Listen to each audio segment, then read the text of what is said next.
Salut à toutes et à tous, très heureux de vous retrouver. On va parler de Disney+ aujourd'hui. C'est le futur service de streaming de la firme de Mickey. Voilà, on va parler du prix, on va parler du catalogue. Le futur concurrent de Netflix se dévoile et c'est tout de suite. Disney+, c'est le futur service de streaming de The Walt Disney Company, le Netflix de Mickey, et ces derniers temps, on en a appris un petit peu plus sur la future plateforme, avec notamment des indications sur son futur prix.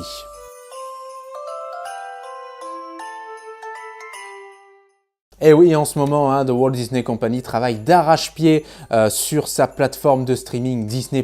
Vous le savez peut-être, vous en avez sans doute entendu parler si vous êtes intéressé bien sûr à la VOD, etc. Puisque si tout se passe bien, Disney+ devrait voir le jour d'ici la fin de l'année 2019. Autrefois allié de Netflix, Disney veut désormais concurrencer la plateforme de Reed Hastings et suivre son envol à l'instar justement de Netflix ou d'Amazon Prime ou encore d'Hulu, qui est une plateforme très connue aux États-Unis mais qui n'est pas encore arrivée en France. Alors pour y parvenir avec un minimum de crédibilité, Disney compte proposer un catalogue rétréci, on va vous dire pourquoi, mais un catalogue porteur et surtout des prix attractifs. Alors je vous cite ce que nos confrères américains de CNET ont rapporté il y a quelques jours. C'est une déclaration de Bob Iger, de Robert Iger, le patron, le PDG de The Walt Disney Company. Je vous le cite, « Je peux dire que notre plan du côté de Disney est de proposer un prix substantiellement inférieur à celui de Netflix. » Donc là, tout de suite, le ton est donné. On arrive, on est Disney, on a un catalogue Disney et on va proposer un prix inférieur à celui de notre principal concurrent désigné, c'est-à-dire Netflix. Évidemment, sur le papier, c'est alléchant et là, les fans de Disney vont se dire c'est fantastique parce que du coup, on va directement tous bifurquer sur Disney, etc. Évidemment, ça ne se passera pas vraiment comme ça. Je vous explique, en réalité, ce n'est pas une fleur. Et j'en ai parlé déjà très rapidement, succinctement il y a quelques instants. C'est pas une fleur que va faire Disney en proposant un prix inférieur à Netflix. Pourquoi? Parce que si le prix d'un abonnement Disney+ sera moindre à celui d'un abonnement Netflix, c'est parce que son catalogue sera bien moins fourni, je vous le disais, que celui de son illustre concurrent. Oui, parce que Netflix, c'est des séries, c'est des films. On voit même maintenant des bandes-annonces à la télévision, des écrans publicités sur des films Netflix, notamment Mowgli, il y a quelques jours, pour ceux qui regardent un petit peu la télé. Alors, une petite parenthèse tarifaire. On sait qu'en France, Netflix propose 3 types d'abonnements. Alors, vous avez d'une part le tarif essentiel à 7,99 € où vous bénéficiez d'une qualité standard et d'un écran possible.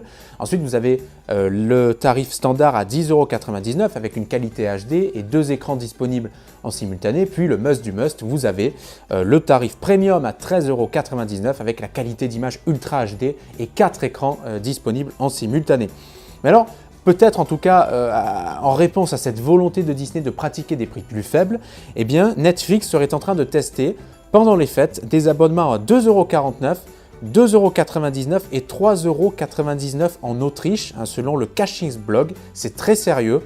Donc à voir, peut-être que l'Autriche fait figure de test géant pour Netflix, histoire de dire si Disney nous pond un abonnement, je dis une bêtise, à 3,49 €, peut-être qu'il y aura aussi plusieurs gammes d'abonnements. En tout cas, si, admettons, Disney nous pond un abonnement à 3,49 €, nous, on saura répondre avec... Alors on verra en tout cas ce que ça donne du côté de l'Autriche. On aura peut-être des nouvelles dans les prochaines semaines de ces tests grandeur nature.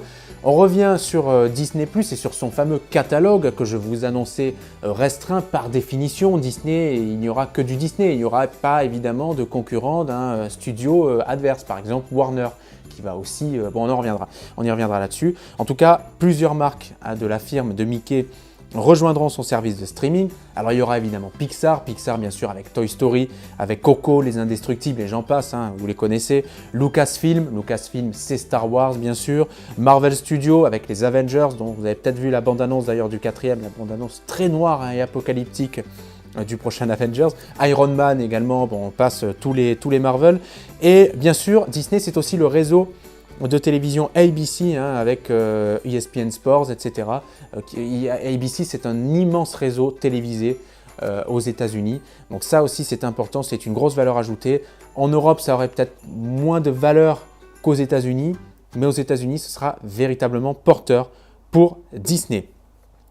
Sans oublier aussi de préciser qu'il y a des séries Marvel qui sont thématisées et qui appartiennent à Netflix. Je parle notamment de Daredevil et Jessica Jones. Il faut savoir qu'elles resteront logiquement sur Netflix leur production a débuté sur Netflix.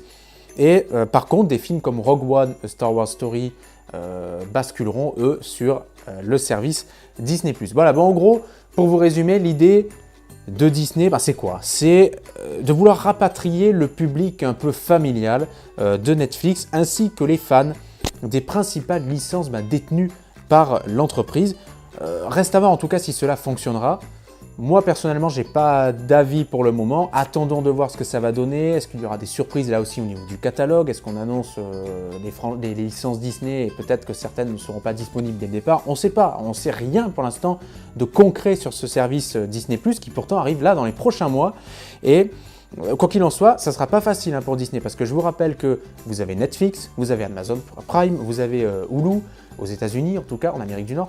Vous avez aussi le fameux service de streaming de Warner Media qui va arriver. Warner Media, eh bien, c'est quand même HBO, ce qui signifie que c'est Game of Thrones, etc.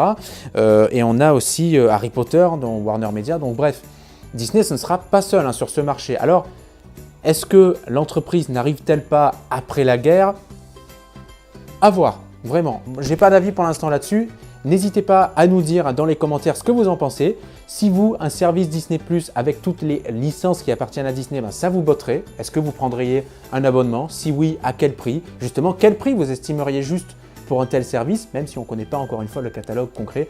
N'hésitez pas en tout cas à nous dire tout ça dans les commentaires. Je vous souhaite d'excellentes fêtes de fin d'année. Profitez bien, surtout avec vos proches. Et puis, bien évidemment, soyez prudents sur les routes, soyez prudents dans votre consommation, etc. Faites très attention. Profitez à fond en tout cas de ces fêtes. Reposez-vous bien et on se donne rendez-vous très vite dans une prochaine vidéo. Salut!